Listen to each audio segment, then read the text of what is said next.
Hi there. In this quick video we will be taking a look at this PeakTech 4940 infrared thermometer.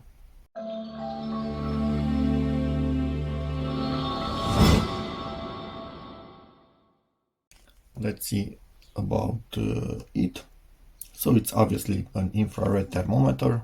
There's the sensor right in the middle, and there's the laser pointer that shows you basically what you're measuring. So you need to have the pointer on the object that you are measuring clearly. So fast measurement, auto power off, backlight on the display itself, bright LCD, data hold function, target laser, what I was talking about, and you can change between Celsius and Fahrenheit, which is perfect. 3 years warranty. Let's take a look on the back of it. So it can again measure from -50 to 600 degrees Celsius. The accuracy is plus 1.5 degrees Celsius or 1.5%. I'm thinking that's when you get into a really high range, this is going to be bigger than this at a low temperature. Spot size, so it's 12 to 1. To translate that at 1.2 meter, this will be 10 centimeters or something like that. I hope I'm getting this wrong. Oh, why would I get this wrong? Right. And yes, I'm quite close in my approximation, because this gives us about the same ballpark. Measurement time 500 milliseconds, so half a second. Emissivity is fixed at 0.95. Emissivity matters when measuring objects with different surface characteristic, like measuring something polished versus something that's quite rough. But this has a fixed emissivity.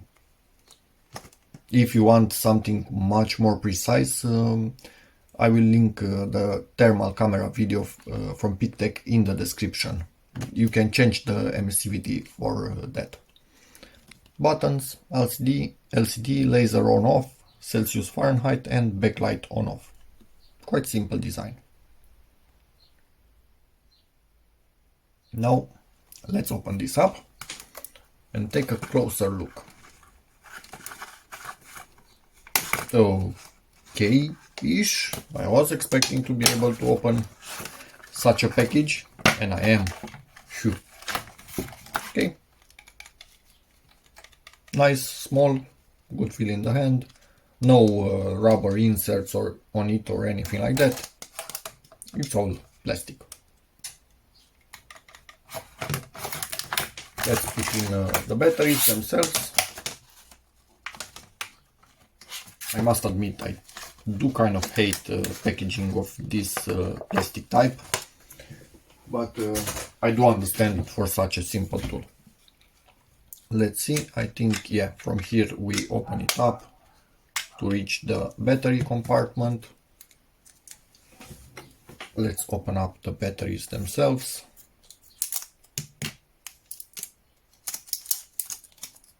Don't know this brand, so it could be a no-name, but the weight of them is kind of in line with decent batteries. It's not too light, because that's kind of what gives you a good feeling if a battery is decent or not. If it's too light, nope, not decent at all. These are kind of middle of the road.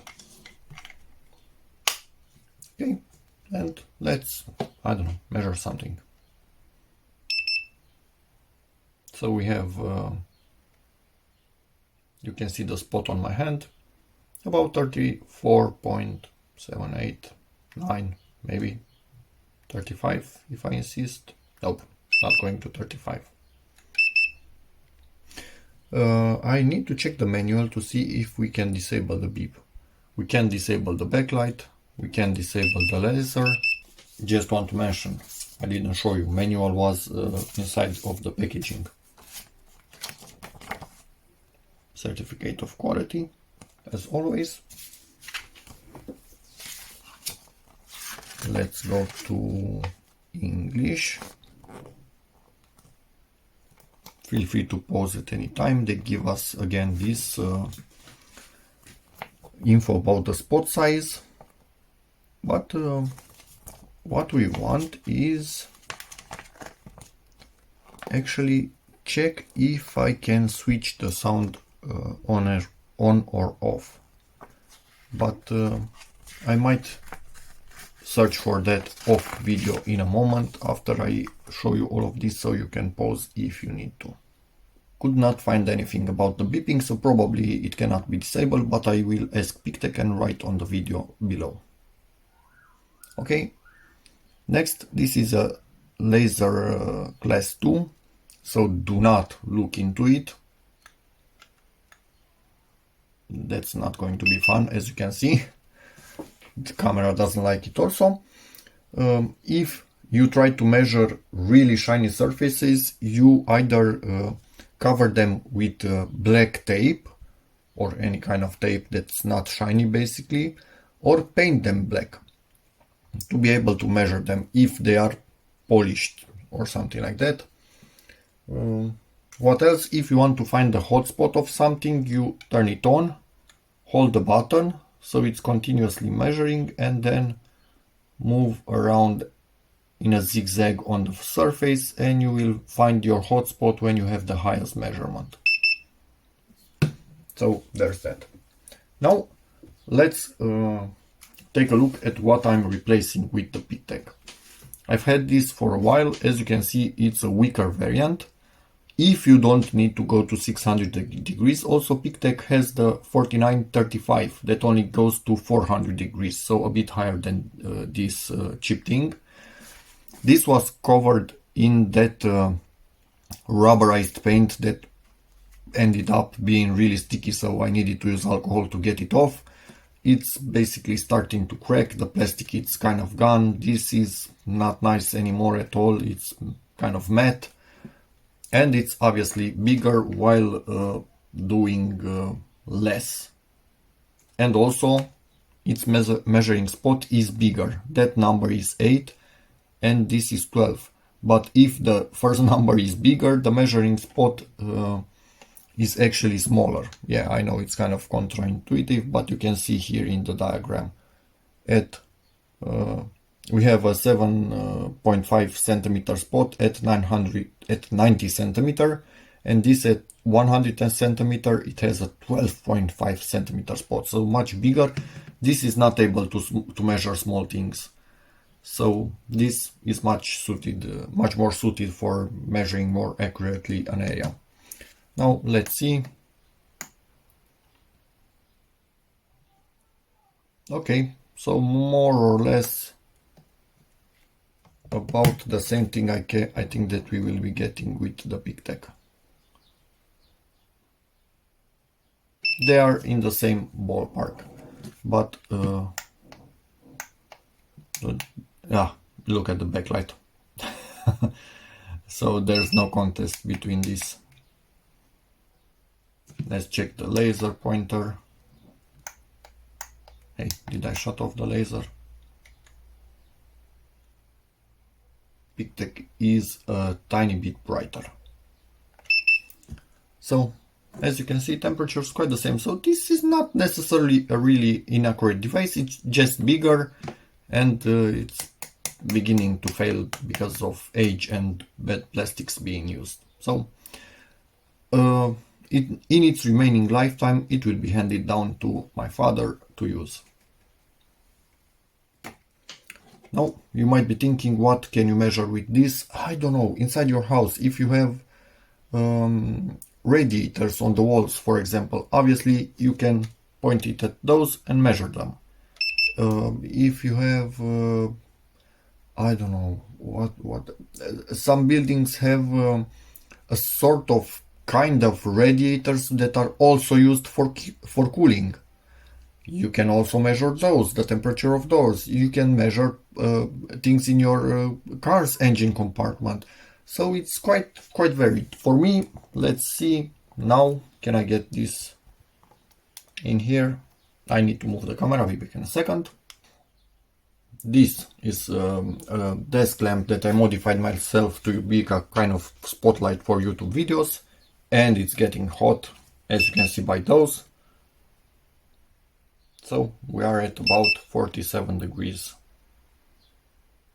somewhere around, depending on exactly what I measure on it. This is a bit higher in this area, as you can see, because it's closer, lower down, so it's cooling worse than this part of it.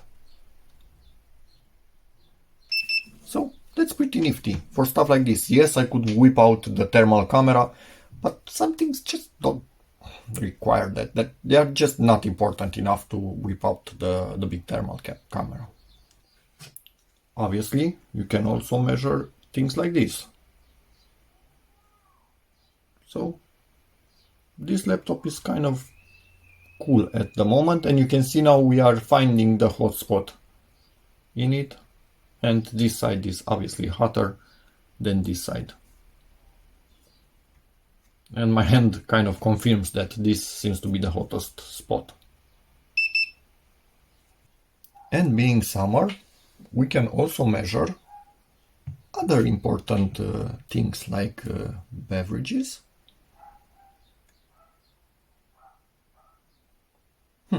I think I can get this a little bit cooler. Just want to point out something else. The temperature of this pad, as you can see, 27.5 more or less, let's say. It's kind of in line with the room temperature that I have now. Xiaomi thermometer, it's showing 27 degrees. Yep, it's hot. At least for my country and area. Others might say it's not that hot. So overall, that's about it for this device. Quite simple. Seems to be doing exactly what it says it does. Weirdly enough, this was also accurate. So kind of they checked each other out, and we know that this measures good, because the chances of two completely different devices giving the same value and both of them being wrong, that's kind of non-existent. So yeah, there's that. If you have any questions, feel free to ask in the videos. I will put a link to PeakTech web page for this. And as always, see you in the next one, and thanks PeakTech for sending this in. Bye.